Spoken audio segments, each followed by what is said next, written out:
लोपामुद्रा, जिसे कावेरी कौशिकी और वरप्रदा के नाम से भी जाना जाता है, प्राचीन वैदिक भारतीय साहित्य के अनुसार लोपामुद्रा एक दार्शनिक थीं। वह अगस्त्य ऋषि की पत्नी भी थीं। लोपामुद्रा अपने आप में एक ऋषिकी भी थीं, क्योंकि वह हिंदू धर्म के श्रीकुल शाक्त परंपरा के हादि पंचदशी मंत्र की कल्पना करने वाली प्रसिद्ध ऋषिकी और एक प्रमुख ब्रह्मवादिनी में से एक थीं।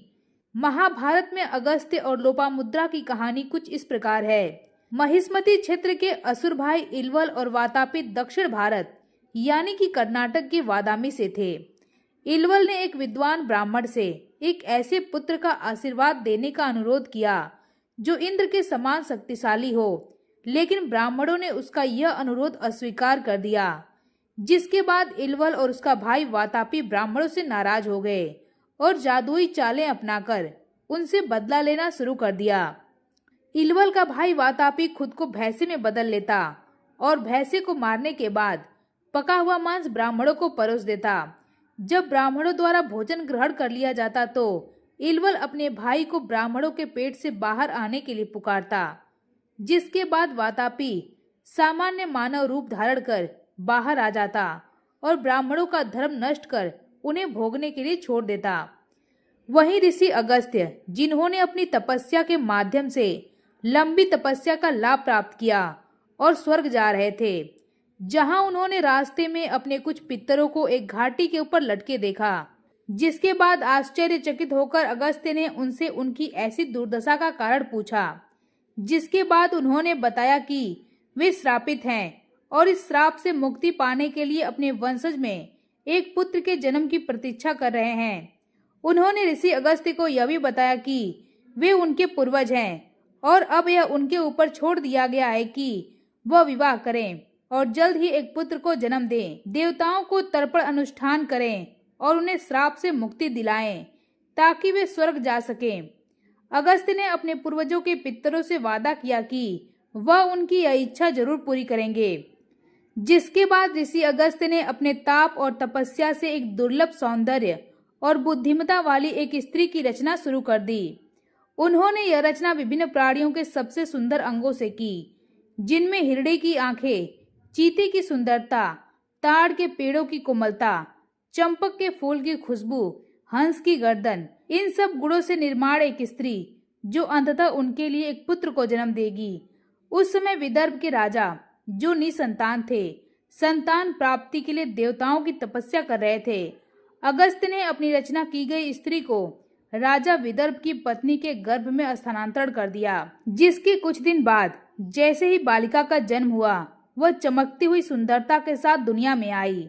राजा ने ब्राह्मणों को बच्ची को आशीर्वाद देने के लिए बुलाया। ब्राह्मणों ने उसका नाम लोपामुद्रा रखा। चूंकि उसका निर्माण सृष्टि के अंगों के नष्ट होने के कारण हुआ था, इसलिए लड़की का नाम लोपामुद्रा रखा गया। लोपा का अर्थ है हानि और मुद्रा का अर्थ है भाग, जिसके बाद वह बड़ी होकर बहुत सुंदर, विद्वान और समर्पित बेटी बनी। और अब राजा चाहते थे कि जब वह यौवन प्राप्त करे तो उसका विवाह कर दिया जाए। जिसके कुछ दिन बाद राजा अपनी पुत्री के विवाह का सलाह लेने ऋषि अगस्त्य के पास पहुंचे। अगस्त्य, जो उनके लिए एक पुत्र को जन्म देने वाली अपनी सुंदर रचना के लिए जिम्मेदार थे, उन्होंने राजा से विवाह के लिए लोपामुद्रा का हाथ मांग लिया। इससे राजा और रानी दोनों को ऋषि की बात नागवार गुजरी।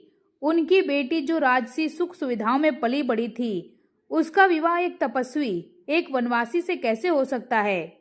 वे अगस्त्य की शक्ति से भी डरते थे। उन्हें लगता था कि अगर उन्होंने लोपामुद्रा का विवाह अगस्त्य ऋषि से करने से इनकार कर दिया तो वे उन्हें श्राप दे देंगे। अपने माता पिता की चिंतित स्थिति को देखते हुए लोपामुद्रा ने अगस्त्य से विवाह करने के लिए स्वेच्छा से प्रस्ताव रखा और अपने पिता से विवाह संपन्न कराने का अनुरोध किया। बेटी की इच्छा के बाद माता पिता मान गए। विवाह हो जाने के बाद अगस्त्य साथ रहने के लिए लोपामुद्रा को जंगल ले गए। अगस्त्य ने लोपामुद्रा से कहा कि वह अपने सभी शाही परिधान और आभूषण त्याग दें और एक तपस्वी की पत्नी के योग्य वस्त्र पहने। जिसके बाद उन्होंने कर्तव्यनिष्ठा, आदर, प्रेम और स्वेच्छा से अगस्त्य की धार्मिक प्रथाओं और तपस्या में उनकी सेवा की। तप के माध्यम से उनकी तपस्या अगस्त्य से मेल खाती थी, लेकिन तब अगस्त्य उनकी सुंदरता से आकर्षित नहीं हुए और उनके साथ सहवास नहीं किया और अनासक्त बने रहे। हालांकि वह सुंदर थीं और उनकी अपनी रचना थी। एक लंबे समय अंतराल के बाद अगस्त्य को याद आया कि उन्हें एक पुत्र को जन्म देना है जो उनके पूर्वजों को दिए गए उनके वचन को पूरा कर सके और उन्हें उनके श्राप से मुक्ति दिलाए। जब उन्होंने लोपामुद्रा को अपने पुत्र इच्छा की बात बताई तो लोपामुद्रा तैयार नहीं हुई और उन्होंने एक शर्त रखी कि वह उनके साथ तभी संतान पैदा करेंगी जब उन्हें अपने पिता के स्थान पर मिलने वाली सारी संपत्ति और राजसी सुख सुविधाएं मिलेंगी। अगस्त्य ने विनती करते हुए कहा, वह एक तपस्वी हैं और वह तप के नियमों को नहीं तोड़ सकते। लेकिन लोपामुद्रा ने लगातार तर्क दिया कि महान तपस्वी गुणों के साथ अगस्त्य इस दुनिया में कुछ भी हासिल कर सकते हैं। चूंकि उनका संतानोत्पत्ति चक्र लंबे समय तक नहीं चलेगा, इसलिए उन्होंने उनसे अपनी शर्तों को स्वीकार करने और धन की खोज में जाने का आग्रह किया। जिसके बाद अगस्त्य धन की तलाश में निकल पड़े। वे एक के बाद एक 3 राजाओं यानी कि श्रुतवर्ण, वृद्धनाश्व और त्रस सदस्यों से मिले, जिन्होंने उनका उचित आदर सम्मान करते हुए उनका स्वागत किया, उन्हें प्रसाद चढ़ाया, उनसे उनकी इच्छा बताने का अनुरोध किया। जिसके बाद ऋषि अगस्त्य ने कहा वे उन्हें अपनी संपत्ति का एक हिस्सा दे दें। जिसके बाद उन सभी ने उनसे कहा कि अपनी प्रजा की भलाई के लिए अपनी प्रतिबद्धताओं से संबंधित व्यय को पूरा करने के बाद अपने राजस्व की स्थिति का उचित परिश्रम करने के बाद यदि कोई अधिशेष होगा तो वे उसे देने में प्रसन्न होंगे।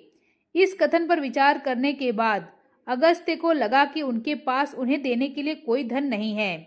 इसके बाद तीनों राजाओं की सलाह पर वे असुरों के राजा इलवल के पास गए, जिसे उस समय एक धनाढ्य राजा माना जाता था। इलवल ने अपने नगर की सीमा के भीतर ऋषि अगस्त्य और उनके साथ आए अन्य 3 राजाओं का उचित आदर सम्मान के साथ स्वागत किया और खाने में इलवल ने अगस्त्य और उनके दल को अपने भाई वातापी के मांस की जादुई औषधि परोसी, जिसने भैंसे का रूप धारण किया था, जिसे पका हुआ मांस के रूप में परोसा गया ताकि उसका भाई मांस खाने के बाद ब्राह्मणों का वध कर सके। राजा मांस खाने से डर गए, लेकिन अगस्त्य ने उन्हें चिंता न करने के लिए कहा और यह विश्वास दिलाया कि वह उनके लिए परोसा गया सारा मांस खुद खा लेंगे और उन्हें इसे खाने से बचाएंगे।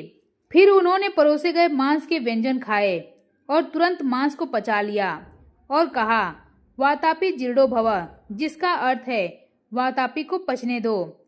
तब इलवल ने अपनी पिछली प्रथा के अनुसार अपने भाई वातापी को बाहर आने के लिए पुकारा, लेकिन वातापी अगस्त्य के पेट में पच चुका था। घटनाओं के इस मोड़ से इलवल इतना दुखी हुआ कि उसने अगस्त्य को वह सारी संपत्ति दे दी जो वो चाहते थे।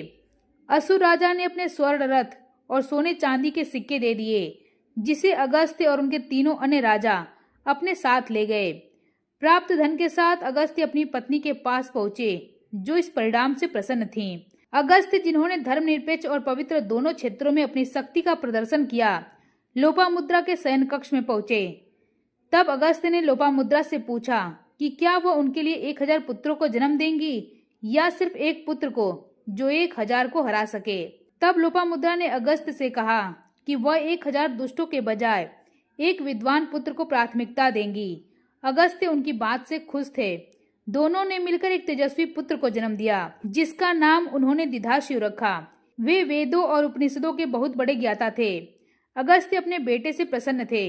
इसके बाद अगस्त्य ने अपने पूर्वजों के लिए अनुष्ठान करवाया, जिसके बाद वे श्राप से मुक्त हो गए और स्वर्ग को प्राप्त हुए। रामायण में रामचंद्र जी अपने वनवास में लोपामुद्रा तथा अगस्त्य से मिलने उनके आश्रम गए थे। वहां ऋषि ने उन्हें उपहार स्वरूप धनुष और अक्षय तूणीर तथा खड्ग दिए थे।